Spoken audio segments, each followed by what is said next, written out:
The experience was horrifying, said Hurricane Dorian survivor Orrin Grimmon.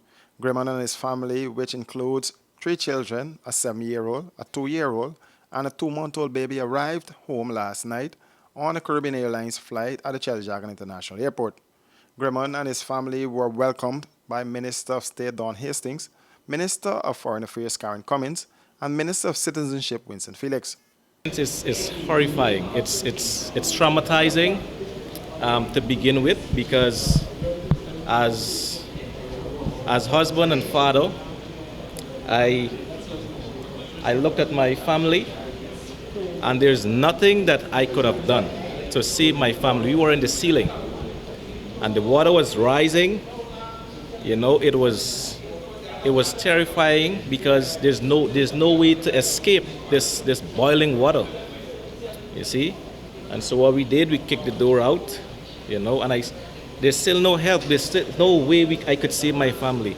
The only thing I can say, and I can't exclude God out of it, because it was a miracle that happened that day.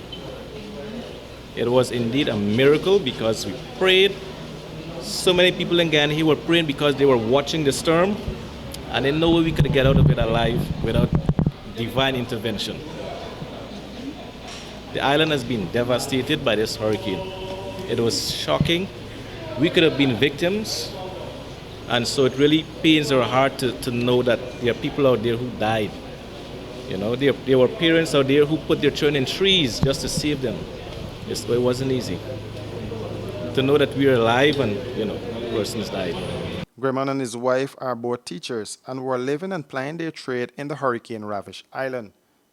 He said he has no plans on returning, but if he does, it will only be to visit.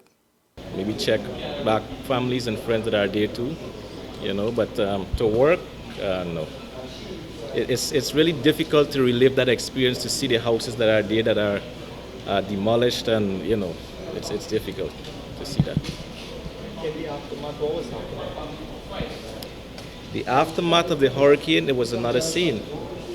There were looting going on, People were going all over the stores trying to take things to eat. People begin to get hungry. And when people begin to get hungry, then it's a fight. It's every man for himself. Minister of Citizenship Winston Felix made it clear to media operatives that his administration will not leave Guyanese in distress.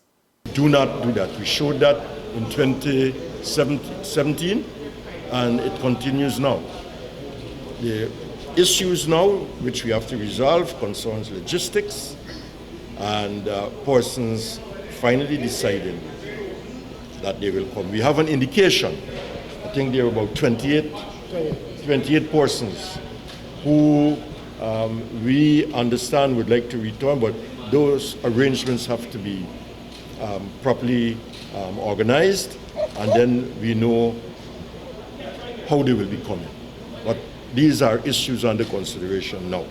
So far, the death toll from the hurricane stands at 50, and several persons are still missing.